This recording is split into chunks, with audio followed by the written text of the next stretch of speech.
Hello everyone, कैसे हैं आप सब। आई होप सभी लोग बहुत अच्छे से क्लासेस को अटेंड कर रहे होंगे और सभी बच्चे खुश होंगे, स्वस्थ होंगे, खूब मेहनत कर रहे होंगे।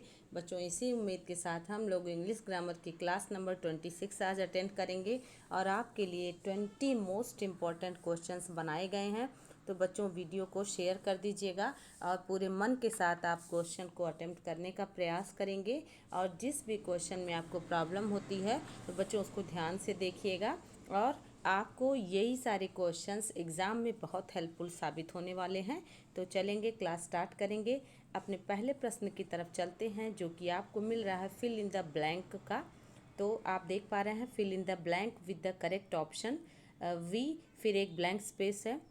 सी the ocean from the window of the cabin. बताना पड़ेगा we should, we must, we could या वी ऑट टू। बताएंगे।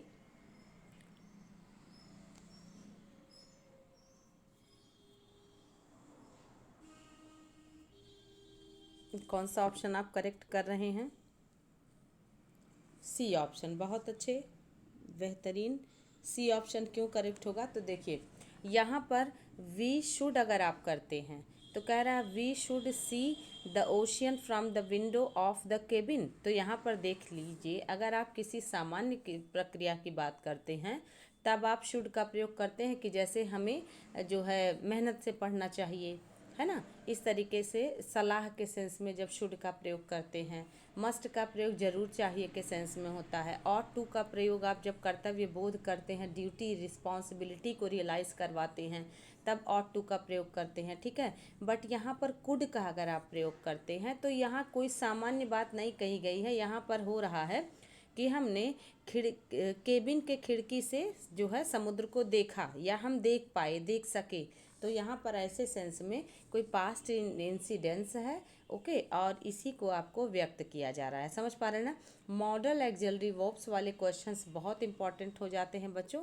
तो यहाँ पर जिन भी बच्चे का आंसर आ रहा है C option, those are correct. Okay, let's come to question number second.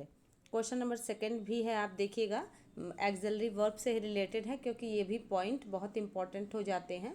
Okay, और सारे टॉपिक से रिलेटेड क्वेश्चंस आपको दिया जाता है ताकि आप कंफ्यूज ना हो।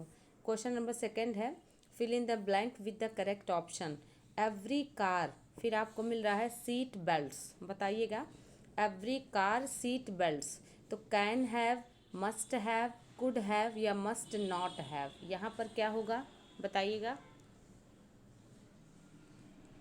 यहाँ आप हैव से कंफ्यूज ना होइएगा। हैव का मतलब है रखना या होना, ठीक है। जैसे अगर आपके पास 10 रुपये हैं तो आप बोलेंगे आई हैव 10 रुपीज़, ठीक है। मेरे पास है तो हम बोलेंगे आई हैव। लेकिन किसी थर्ड पर्सन के पास है तो शी हैज़, ही हैज़, है ना। प्लूरल है तो दे हैव, और अगर सेकेंड पर्सन है तो यू हैव। ऐसे सेंस में आप देख पा रहे हैं हैव लगा है, ओके। तो यहाँ पर हर कार के पास सीट बेल्ट जरूर होना चाहिए। बहुत बढ़िया, बी के ऑप्शन करेक्ट है, ठीक है। जरूर चाहिए के सेंस में है मस्ट हैव, अनिवार्य के सेंस में है ना।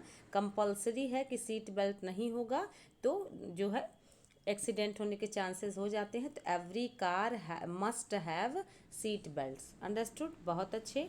क्वेश्चन नंबर थर्ड पर चलेंगे। Fill in the blank with the correct preposition. बच्चों, आप कंफ्यूज नहीं होंगे फिल इन द ब्लैंक से। फिल इन द ब्लैंक वाले क्वेश्चन आपको मॉडल एक्सिलरी वर्ब से, कंजक्शन से, प्रीपोजिशन से, प्रोनाउन से, नाउन से, बहुत सारे टॉपिक से रिलेटेड आते हैं, ठीक है। तो ये वाला क्वेश्चन आपका प्रीपोजिशन बेस्ड है। आपको बताना पड़ेगा which is the correct suitable preposition for this sentence. बताएंगे some poisonous gases can enter the body by absorption, फिर है द स्किन। तो यहाँ पर एब्जॉर्प्शन द स्किन, तो यहाँ कौन सा प्रीपोजिशन आप ऐड करेंगे? For, of, from, through. में से होकर, ठीक है, ध्यान रखिएगा। में से होकर कौन सा प्रीपोजिशन लगता है बताइएगा। बहुत बढ़िया, थ्रो, ठीक है। जैसे हम सभी जानते हैं ना कि थ्रो द विंडो, जैसे गेंद विंडो से होकर गई तो थ्रो द विंडो। एक बार की बात है, एक राजा जंगल में से होकर जा रहा था तो थ्रो द फॉरेस्ट। तो वैसे एब्जॉर्प्शन थ्रू द स्किन, यानी कि स्किन में से होकर, ठीक है। फॉर ऑफ फ्रॉम बिल्कुल नहीं होगा, समझ पा रहे हैं ना, बिल्कुल। अगर देखिएगा जब में से होकर का सेंस हो तो हमेशा थ्रू लगता है, ओके। ध्यान रखिएगा बच्चों, ये सारे क्वेश्चंस इंपॉर्टेंट हो जाते हैं एग्जाम्स के लिए। एक क्वेश्चन और प्रीपोजिशन बेस्ड है, इसको बताइएगा। देयर आर 4 ब्रिजेस, ठीक है ना, फिर है द रिवर, फिर आपको मिल रहा है, ठीक है ना, डैन्यूब। यहाँ पर आपको बताना पड़ेगा कि कौन सा प्रीपोजिशन यहाँ पर होगा। तो अक्रॉस द रिवर आप करेंगे, बिलो द रिवर करेंगे, अंडर द रिवर करेंगे या अलोंग द रिवर करेंगे, बताइएगा। बिल्कुल कंफ्यूज नहीं होना है। देखिए कह रहा देयर आर 4 ब्रिजेस, मतलब 4 ब्रिज, ठीक है। तो ब्रिज कैसा होता है आपको पता है ना, नहीं अलोंग अंडर बिलो नहीं, बिल्कुल अक्रॉस होता है, बिल्कुल जैसे नदी के ऊपर से होता है ना, यहाँ से ब्रिज निकलता है और यहाँ को बनता है, तो अक्रॉस द रिवर, समझ पा रहे हैं ना, नीचे नदी बहती है और ये ब्रिज है, ओके। तो अक्रॉस द, बिलो नहीं होगा, अंडर नहीं होगा, अलोंग मतलब साथ साथ होता है, तो रोड वगैरह के सेंस में अलोंग लगता है, ठीक है। अक्रॉस, बिल्कुल जिन भी बच्चों का आंसर अक्रॉस आ रहा है those are correct, okay, understood. चलिएगा क्वेश्चन नंबर 5 पर चलेंगे। Which of the following options best combines of the following sentences. आपको एक सेंटेंस मिल रहा है, the man was arrested, he had stolen the jewellery. कुल मिला करके ये क्वेश्चन आपको कंजक्शन बेस्ड है, आपको ऐसा सेट करना है एक कंजक्शन के सपोर्ट से कि आपको जो है मीनिंग नहीं चेंज करना है। और आपका सेंटेंस है, एक बार की बात है, एक आदमी अरेस्ट कर लिया गया था और अरेस्ट करने का रीज़न बताया है कि वह उसने ज्वेलरी चुराई थी। तो the man was arrested, he had stolen the jewellery. आदमी गिरफ्तार कर लिया गया था, उसने एक ज्वेलरी चुराई थी। तो आप हिंदी में कैसे बोल सकते हैं? ऑप्शंस आप देखते रहिए। फर्स्ट ऑप्शन है when the man was arrested she was stealing jewellery. दूसरा है the man who had stolen the jewellery was arrested. और तीसरा है the man after stealing jewellery was arrested. और चौथा है the man was arrested but he had stolen. आपको सीधे से यही बताना है कि एक व्यक्ति जो गिरफ्तार कर लिया गया था, तो गिरफ्तारी का रीज़न था कि उसने क्या किया था, उसने ज्वेलरी चुराई थी। तो देखिए when the man was arrested, जब एक आदमी अरेस्ट किया गया, तो शी वॉज स्टोलिंग ज्वेलरी नहीं, बिल्कुल नहीं। ए वाले बच्चे आप सभी लोग इनकरेक्ट जा रहे हैं, दूसरे ऑप्शन की तरफ बढ़ें। The man who had stolen the jewellery, यही तो करेक्ट हो गया। एक आदमी जो इस ज्वेलरी को चुराई थी वॉज अरेस्टेड, गिरफ्तार कर लिया गया था, अंडरस्टूड। अगर सी ऑफ करते हैं तो the man after stealing the jewellery was arrested, है ना। यहाँ आपको अच्छे से क्या करना है, यहाँ आपको ध्यान रखना है कि यहाँ कंजक्शन का यूज़ करना है। यहाँ पर आपको सिंपल सेंटेंस नहीं बनाना है, कंजक्शन का प्रयोग करके बनाना है, अंडरस्टूड। तो यहाँ पर भी नहीं होगा। इसके बाद है the man was arrested but ही, तो बट का भी प्रयोग नहीं होगा। तो बी ऑप्शन करेक्ट है। एक आदमी जो या जिसने, यहाँ पर देख पा रहे हैं ना, जो या जिसने इस जो है ज्वेलरी चुराई थी, गिरफ्तार कर लिया गया था, अंडरस्टूड। तो ऐसे क्वेश्चंस भी आपको एग्जाम में मिल जाएंगे। इस क्वेश्चन को ध्यान से देखिएगा, थोड़ा सा आपको दिमाग लगाना है और आपके ऑप्शंस करेक्ट हो जाएंगे, ओके। नेक्स्ट क्वेश्चन देखेंगे।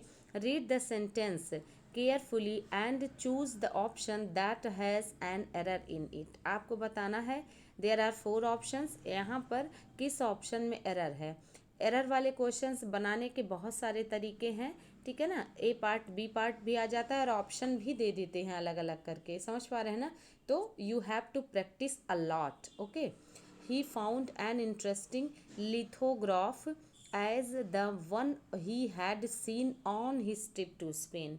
यहाँ पर बताना है किस पार्ट में एरर है, एज द वन में एरर है, या he found an interesting lithograph पर में एरर है, या टू स्पेन में एरर है, या had seen on his trip, इसमें एरर है, बताएंगे। Question number 3, question number 6, okay, बताइएगा।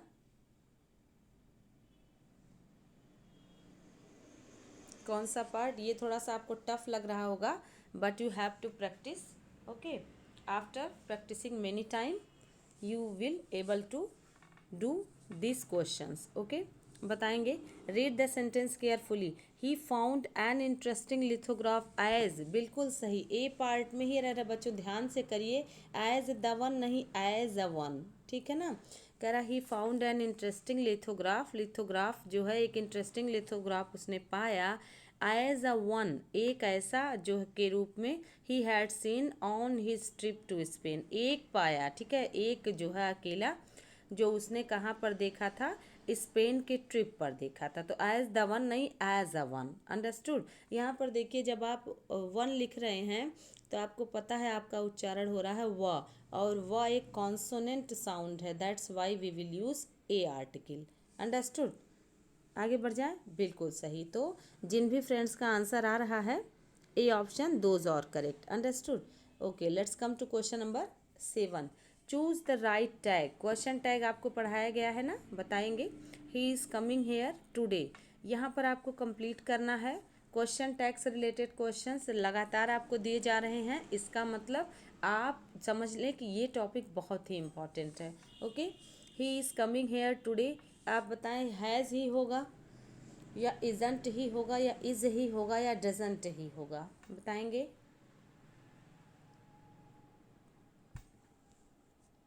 याद रखना है, जब स्टेटमेंट अफर्मेटिव में हो तो क्वेश्चन टैग होता है नेगेटिव में, और स्टेटमेंट अगर नेगेटिव में हो तो क्वेश्चन टैग आपका अफर्मेटिव में होता है, और टेंस नहीं चेंज होता, सब्जेक्ट नहीं चेंज होता।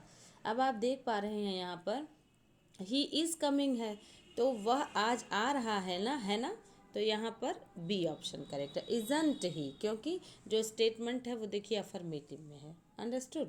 बहुत बढ़िया, बेहतरीन आपकी प्रैक्टिस। ओके, क्वेश्चन नंबर 8 पर चलेंगे। Choose the most appropriate determiner in the given sentence, there are a sentence, देखिएगा, ही हैज़, फिर है of money, he owns 2 apartments, बताएंगे। उसके पास कुछ है पैसे और वह 2 अपार्टमेंट का ओन मतलब मालिक है। क्वेश्चन नंबर 8, तो मच ऑफ मनी आप करेंगे या सम ऑफ मनी करेंगे या अ फ्यू ऑफ मनी करेंगे या अ लॉट ऑफ मनी करेंगे, बताइएगा। सबसे सुटेबल ऑप्शन आपको चूज़ करना है, ठीक है। बहुत बढ़िया, कौन सा करेंगे, बिल्कुल सभी बच्चों का आंसर आ रहा है, yes you all are correct, D option, ठीक है ना। जो भी बच्चे मच कर रहे हैं वो देख लें ध्यान से कि मच नहीं होगा, क्योंकि यहाँ पर मच का मतलब काफ़ी पैसा, यहाँ अ लॉट ऑफ मनी मतलब पर्याप्त पैसा है, ज़्यादा पैसा है, ठीक है। यहाँ पर है he has a lot of money, he owns 2 apartments, वह 2 अपार्टमेंट का मालिक है, ठीक है। सम ऑफ मनी नहीं होगा, मच ऑफ मनी नहीं होगा, और अ फ्यू ऑफ मनी इसलिए नहीं होगा क्योंकि मनी अनकाउंटेबल नाउन है। ओके, जब आप उसको काउंटेबल बनाते हैं तो न्यूमेरिकल एडजेक्टिव आप लगाते हैं आगे। ओके, बहुत अच्छे। क्वेश्चन नंबर 9 पर चलेंगे। Choose the appropriate prefix of the following, आपको एक सेंटेंस मिल रहा है जिसमें आपको एक वर्ड दिया है जिसका आपको प्रीफिक्स बताना है। प्रीफिक्स मतलब होता है जो वर्ड होता है, वर्ड के अगर आगे लगता है तो दैट इज कॉल्ड प्रीफिक्स, ठीक है। हिंदी में बोलते हैं उपसर्ग, ओके। और जब वर्ड के पीछे लगता है तो that is called suffix, okay, उसको बोलते हैं प्रत्यय। समझ में आ रहा है ना, बिल्कुल सही। ओके, चलिए, तो एक ऐसा जो है जेक्शन वर्ड मिला है, जेक्शन के पहले आप क्या करेंगे, रिजेक्शन करेंगे, इंटरजेक्शन लगाएंगे या इंजेक्शन लगाएंगे या प्रोजेक्शन लगाएंगे, बताइएगा। आया हुआ क्वेश्चन है एग्जाम में, सफिक्स और प्रीफिक्स से रिलेटेड क्वेश्चन आपको मिलते हैं। एक तो फिल इन द ब्लैंक वाले और दूसरे मिल जाते हैं कि जो है सुटेबल सफिक्स या प्रीफिक्स बताइए कि किस वर्ड में क्या लगेगा, ठीक है। जैसे अगर आपको बोलना हो, ठीक है ना, कि ब्यूटी, तो ब्यूटी में आप कौन कौन सा सफिक्स लगा सकते हैं, ब्यूटीफुली लगा सकते हैं, ब्यूटीफाई लगा सकते हैं, ब्यूटीफुल लगा सकते हैं। और जैसे ब्यूटी में ION TION ATION है ना, ये सब नहीं लगा सकते, एबल नहीं लगा सकते। एडजेक्टिव बनाने के लिए आपको हर हाल में FUL लगाना पड़ेगा। ओके, चलिएगा, तो यहाँ पर बताइएगा फ्यूल, फिर कह रहा है means that fuel is forced into the combustion chambers of an engine, तो बताइएगा रिजेक्शन होता है इंजन के चैम्बर में या फिर जो है इंटरजेक्शन होता है या इंजेक्शन होता है। तो आपको पता है ना, स्टेटमेंट में ही कह रहा है कि जब जो है फोर्स के साथ उसको क्या किया जाता है, क्या कंबस्टन चैम्बर के इंजन में उसको फोर्सली डाला जाता है, इसका मतलब इंजेक्शन। ठीक है, बहुत आसान है बट थोड़ा सा आपको समझना पड़ेगा।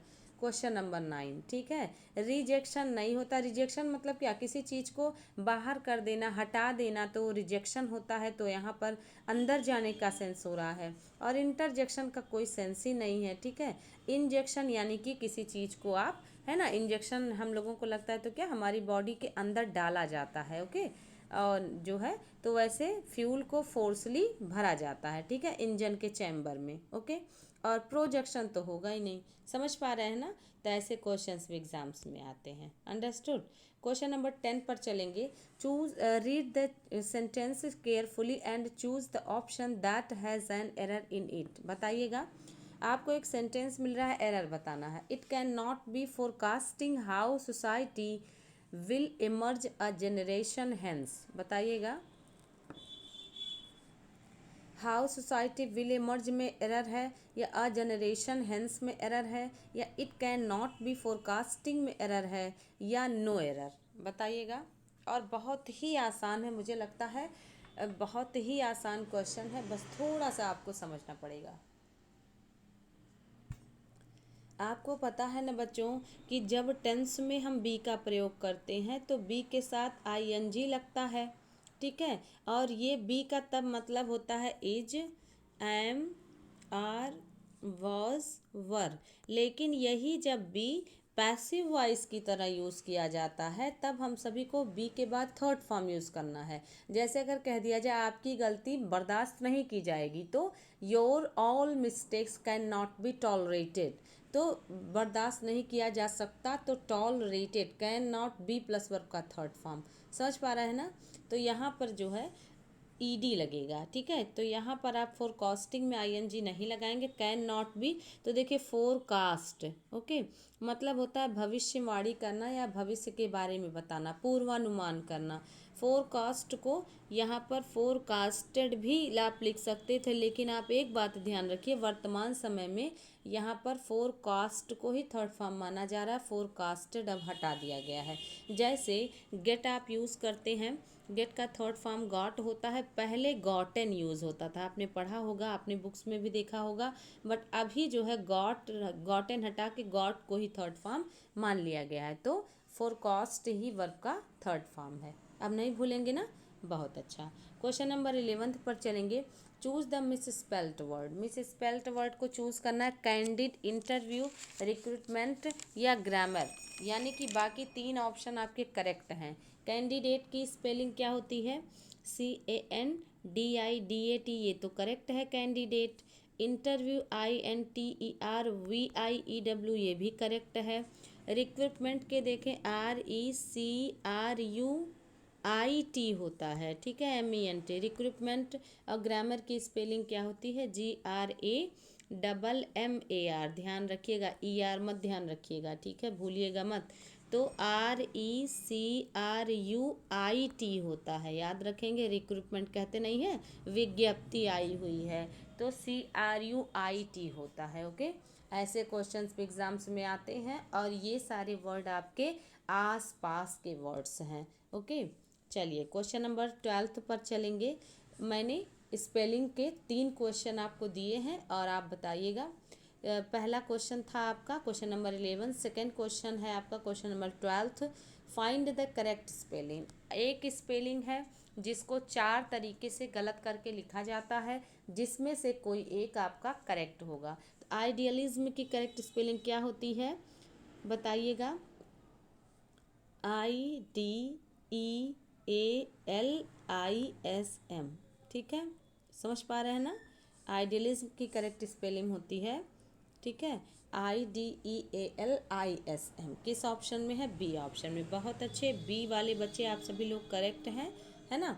B is the right answer of this question. ऐसे अगर आपको सेंटेंसेस या क्वेश्चंस एग्जाम में मिलते हैं स्पेलिंग वाले, तो आप सारे ऑप्शंस को मत ढूंढिए, सीधे आप क्या करें, सबसे पहला और अच्छा तरीका तुरंत आप जो है साइड में लिख लें कहीं करेक्ट स्पेलिंग, तब आ करके आप अब चारों ऑप्शन को मिलाएं। अदरवाइज़ अगर आपने ऑप्शंस को देख करके रिजल्ट निकालना स्टार्ट किया स्पेलिंग से तो आप कंफ्यूज हो सकते हैं, you can get confused. Okay, चलिए क्वेश्चन नंबर 13 देखेंगे। Jubilee, silver jubilee, golden jubilee सुनते हैं ना। हाँ, एनुअल सेलिब्रेशन को गोल्डन जुबली या सिल्वर जुबली बोलते हैं। अब बताइए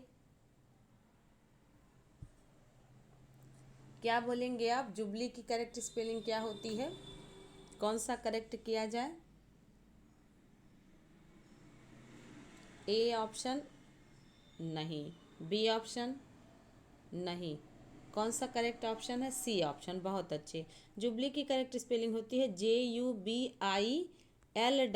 आप नोट कर लीजिएगा, गोल्डन जुबली, सिल्वर जुबली, ठीक है। डी ऑप्शन भी नहीं होगा, तो सी ऑप्शन JUBIL। जुबली ली पढ़ ही रहे हैं तो आप LEE ध्यान रखिए। ओके, बहुत अच्छे। क्वेश्चन नंबर 14 देखेंगे। These mangoes are so cheap that they can not be good. आपको यूज़ करना है TOO का और TO2 का। सो को और दैट को हटाते हैं तो TO2 लगाते हैं। बताइए कौन सा ऑप्शन करेक्ट करेंगे। 4 options have been given. These mangoes are too cheap to be, तो आप देख पाते हैं कि सबसे पहले TOO आता है, इसके बाद TO2 आता है।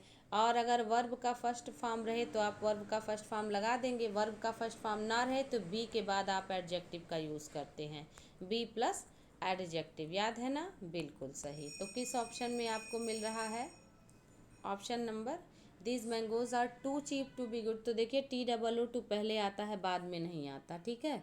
तो यहाँ पर आपका ये वाला गलत हो गया। सो का प्रयोग क्यों करेंगे, TOO के साथ टू का ही प्रयोग करते हैं, सो का नहीं करते हैं। These mangoes are too cheap to be good, क्या ये करेक्ट है, कौन बच्चा बताएगा। बिल्कुल सी ऑप्शन करेक्ट है, आप सभी लोग करेक्ट हैं।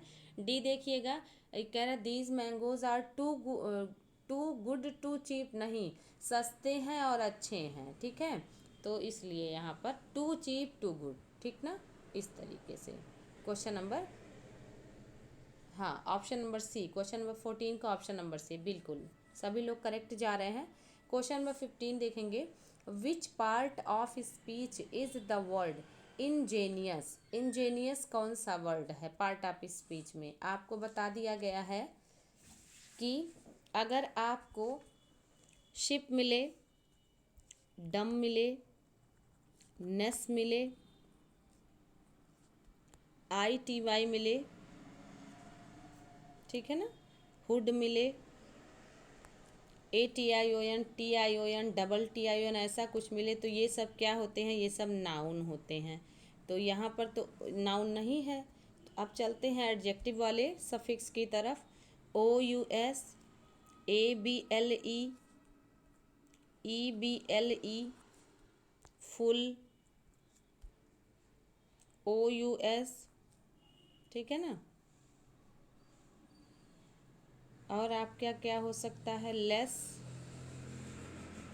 ये सारे वर्ड आपको एडजेक्टिव में मिल जाएंगे। तो इंजेनियस IOUS है ही, ठीक है, तो एडजेक्टिव। बहुत अच्छे। वर्ड फॉर्मेशन के टॉपिक भी इम्पॉर्टेंट है बच्चों, नोट करते रहेंगे। क्वेश्चन नंबर 16 देखेंगे। The feminine gender of the word bachelor. Bachelor का फेमिनिन जेंडर क्या होगा, विजार्ड होगा या वुमैन होगा या स्टेवार्ड होगा या स्पेंस्टर होगा, स्पिंस्टर, बताइएगा कौन सा करेक्ट करेंगे। देखिए विजार्ड मतलब होता है जादूगर, ठीक है, और फेमिनिन जेंडर बताना है तो विच जो है, विच माने जादूगरनी होता है, विच, विच आपका फेमिनिन जेंडर है तो विच का मैस्कुलिन जेंडर क्या होता है, विजार्ड होता है, ठीक, इसको ध्यान रखिए। और आप जानते हैं ओमैन का मैन होता है मैस्कुलिन जेंडर। स्टेवर्ड मतलब प्रबंधक होता है, ठीक है।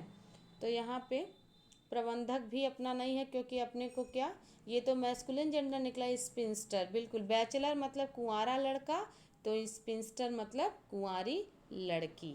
ओके, बहुत अच्छे, कुंवारी लड़की, ओके, स्पिंस्टर मतलब अनमैरिड गर्ल। ओके, ध्यान रखिएगा। क्वेश्चन नंबर 16 का डी। ऐसे क्वेश्चंस भी एग्जाम्स में आते हैं, ठीक है, हर प्रकार के प्रश्न आपको दिखाए जा रहे हैं, ठीक है, कि कैसे क्वेश्चंस आपको मिलते हैं। ठीक है बच्चों, आपके मेहनत पर निर्भर करता है कि आप जो है मेरी मेहनत को अपनी मेहनत के साथ मिला करके कितना आगे ले जाते हैं। बाकी हम टीचर्स आपके लिए बहुत मेहनत करते हैं, क्वेश्चंस बनाते हैं, टाइप करते हैं, आपको फिर जो है उसमें सुधार करते हैं, क्या क्या चेंजेस हो सकते हैं, कैसे क्वेश्चन को और भी अच्छा किया जा सकता है। ठीक है, तब जा कर के आपको 20 क्वेश्चंस का कलेक्शन मिलता है ना। तो आप इस बात को समझिए और मेहनत करते रहिए, क्योंकि जब आप मेहनत करेंगे तभी हमारी मेहनत भी सार्थक होगी। ओके, तो क्वेश्चन नंबर 17 देखिएगा। Which suffix should be used to popularize pluralized of the following. यानी एक वर्ड है टैक्सी, टैक्सी का प्लूरल क्या होगा। ठीक, ऑप्शन देखेंगे। टैक्सी के साथ REN लगा दें, या टैक्सी के साथ S लगा दें, या टैक्सी के साथ ES लगा दें, और टैक्सी के साथ EN लगा दें। कौन सा ऑप्शन करेक्ट करेंगे, मतलब कौन सा सफिक्स आप ऐड करेंगे कि ये प्लूरल बन जाएगा। तो आपको पता है ना कौन सा। देखिए, आपको याद रखना पड़ेगा कि जैसे आपको याद रखना है कि SH हो, CH हो, X हो, SO, डबल S हो, Z हो, इन सभी को के बाद हमेशा ES लगाते हैं। एक्सेप्शन पे ध्यान मत दीजिएगा, सामान्यतया ये अगर जो है वर्ड आए हों, ये अगर वॉवेल कॉन्सोनेंट वॉवेल जो भी आप कहें, तो ये सब कॉन्सोनेंट अगर आए हों तो ES लगाते हैं। अगर ऐसा कुछ ना हो तो हमेशा S लगाते हैं, ये सामान्य नियम है। लेकिन जैसे ऑक्स है, ठीक है, ऑक्स का प्लूरल अगर आपको मिल जाए तो ऑक्स का प्लूरल आप क्या बनाएंगे, ऑक्सेस नहीं बना सकते, क्योंकि आपको पता है ऑक्स कि ऑक्सन होता है, OXEN। तो इस ये आपका अपवाद हो गया, समझ पाए ना। तो कुछ ऐसे हैं जो थोड़े से नियम से हट के हैं, बट सामान्य नियम आपको बताया गया है। तो अब देखिए TAXI है टैक्सी, टैक्सी में कुछ ऐसा ES या फिर जो है double S, X, Z, CH, SH ऐसा कुछ अंत में आया नहीं आया है, वॉवेल आया है, तो क्या लगा देंगे आप, वावेल आया हो तो सामान्य तरीके से आप S लगा देंगे। टैक्सीज, TAXIS टैक्सीज, आपको ES नहीं लगाना है। ठीक है, ध्यान रखेंगे। ओके, तो बी ऑप्शन करेक्ट है। ओके, चलिएगा क्वेश्चन नंबर 18 देखेंगे। Which is the meaning, what is the meaning of the word utter. Utter का मीनिंग क्या होगा, अटर, बटर, मटर, ये सब बोलने से रिलेटेड है ना। सप्रेस माने दबाना, ऐसा कुछ नहीं है। साइलेंस मतलब चुप्पी, ये भी नहीं है। स्लो मतलब धीमा, स्पीक। बहुत अच्छा, तो याद रखें बच्चों, अटर हो गया, मटर हो गया, बड़बड़ाना, मरमर हो गया। ठीक है, ये सब बोलने से रिलेटेड हैं। तो अटर मतलब बोलना, मीनिंग सेम आपको बतानी थी। ओके, चलिएगा क्वेश्चन नंबर 20 पर चलेंगे। Fill in the blank with the correct preposition. एक क्वेश्चन और प्रीपोजिशन से आपको मिल गया, तो आपको क्या बताना है। 2 बार जीनियस आया है, हाँ ठीक है, लेकिन दोनों बार जीनियस आने के बावजूद भी अलग अलग है प्रीपोजिशन, ध्यान रखिएगा। एक बार जीनियस के साथ क्या लगेगा, दूसरी बार क्या लगेगा। पहला ऑप्शन क्वेश्चन पढ़ लें। नेपोलियन हैड जीनियस, फिर है मिलिट्री टैक्टिक्स, फिर है विदाउट डाउट, बिना किसी शक के ही जीनियस मैथमेटिक्स। बताएंगे तो इन करेंगे इन मिलिट्री टैक्टिक्स, और इन एट जीनियस मैथमेटिक्स, या फिर है फॉर मिलिट्री टैक्टिक्स, या जीनियस इन मैथमेटिक्स। तो आपको क्या याद रखना पड़ेगा, बिल्कुल सही, बी ऑप्शन ही करेक्ट है। ठीक है, फॉर यहाँ लगाएंगे, इन यहाँ लगाएंगे। अब चलिए बच्चों अपने कुछ रूल पर चलते हैं। देखिए, अगर आपको वीक मिले, ठीक है, जीनियस मिले, तो इनके साथ आपको इन लगाना है प्रीपोजिशन। लेकिन अगर गुड मिले, बैड मिले, तो आपको एट लगाना है। इसको नोट कर लीजिए, किसी भी प्रकार से रट लीजिए, और नहीं तो बहुत कन्फ्यूज़न होता है प्रीपोजिशन से। तो गुड हो, बैड हो, इसके साथ एट लगेगा। लेकिन इंटरेस्ट हो, कंटेन हो, जीनियस हो, ठीक है, वीक हो, तो इन लगेगा। नहीं भूलेंगे ना, बिल्कुल, अब मत भूलिएगा। क्वेश्चन नंबर 20 देख लीजिएगा। Choose the correct spelling. Spelling वाले क्वेश्चन आपको फिर से मिल गए। ठीक है, पैसेज की करेक्ट स्पेलिंग, फिर टंग की करेक्ट स्पेलिंग, डेलिबरेट की करेक्ट स्पेलिंग, या सर्कुलेशन की करेक्ट स्पेलिंग। आपको बताना है कि करेक्ट स्पेलिंग क्या है, इसका मतलब बाकी सब इनकरेक्ट हैं। तो पैसेज की करेक्ट स्पेलिंग होती है PASSAGE। होती है कि नहीं, होती है ना। तो इसका मतलब पहला इनकरेक्ट है, अपने को करेक्ट ढूंढना है। टंग की होती है TONGUE। होती है ना, बिल्कुल। तो यहाँ पर भी इनकरेक्ट हो गया। डेलीबरेट की करेक्ट स्पेलिंग देखेंगे तो DELIBERAT यही अपने से मिल रहा है, ठीक है। तो सी करेक्ट है। इसका मतलब डी में भी गलतियां हैं, तो डी में क्या गलती है, डी की करेक्ट स्पेलिंग क्या होगी। सर्कुलेशन की करेक्ट स्पेलिंग बताइए। सर्कुलेशन की CIRCULATION। यहाँ तो डबल एल लिखा हुआ है, समझ गए ना। तो बिल्कुल सही, बाकी सब इनकरेक्ट था और सी ऑप्शन करेक्ट था। ओके, बहुत बढ़िया बच्चों, आपने बहुत अच्छे से आंसर दिया। और आज थोड़ी सी क्लास 1-2 मिनट अब जो है लंबी हो गई है, बट आपका मेहनत तभी सफल होगा जब आप खूब मन से मेहनत करेंगे और सारे क्वेश्चंस को अच्छे से समझेंगे, आंसर देंगे और उसको नोट डाउन करेंगे। मीन्स किसी भी प्रकार से आपको कंटिन्यूअसली लगे रहना है। अगर आप आंसर नहीं दे पा रहे हैं तो प्लीज़ एक बार क्लासेस को देख लीजिए, सुन लीजिए। कम से कम अगर आप देखेंगे सुनेंगे तो कुछ तो दिमाग में रहेगा, समझ पा रहे हैं ना। बिल्कुल सही, ऐसे मेहनत करते रहिए। मिलते हैं नेक्स्ट क्लास में। Thank you so much, thanks a lot.